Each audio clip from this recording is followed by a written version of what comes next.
I think, well, first thing I'd like to say is usually when somebody is calling you crazy and you know you're not crazy, that's kind of when you know you're on the right path, right? Yeah. You're stepping in a zone that people aren't necessarily comfortable with, because of they've become so in. I think you're right. Like the mindset is so easy to.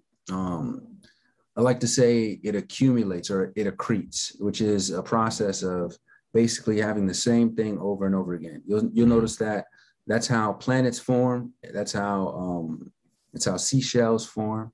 The minerals are being deposited over and over and over and over and over, and eventually you have this thick structure that's very hard to penetrate. And it's sort of like that with the education system. And I think that one thing I will say is I'm what all of my writing is underneath a genre. I don't know if I created it, but I've coined it cosmic optimism, Nice. which is that I do believe that like when you look around you and you see society, like the most of the buildings are standing, right? A lot of people are minding their own business. And I think that fundamentally, this is all a sign that in general, people are good. People disagree all the time. I think that the reason why war and death and all that stuff is so shocking to us is because it's not normal per se. It's not the baseline. I think most people want to live in peace. And I think that our desire to live in peace can sometimes be taken advantage of by larger systems like state systems, like governments, like profit systems, like capitalism, and those things of that nature. But I remember reading something that was talking about when the Nazis were being interrogated during the trials after the war.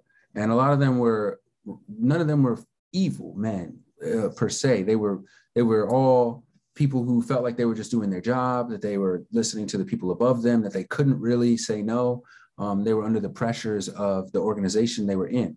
That's not to absolve them from their crimes, but they write about something called the mundanity of evil, which is that it's not like some evil, maniacal thing that's happening. It's just a natural flow of incentive of structures.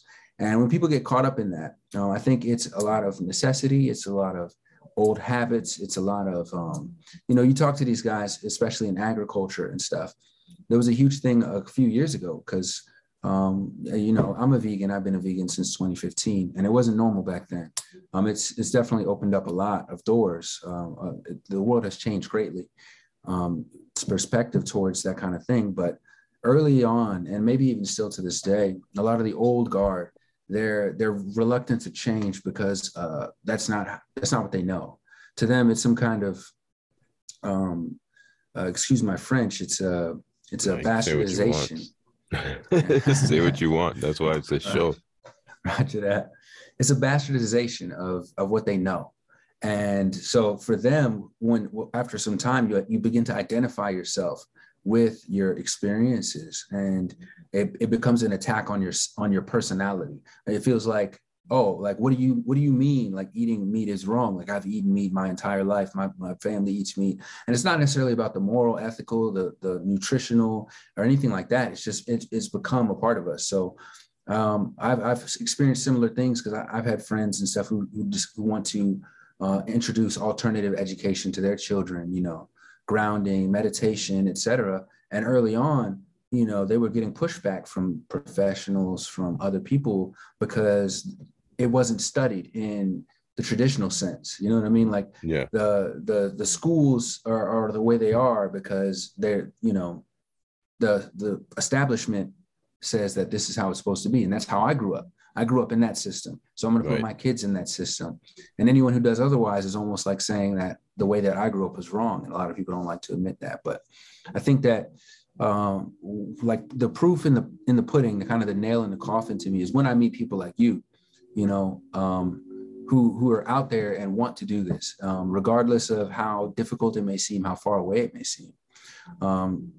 I know that the world can't be all evil, right? Because I've met good people.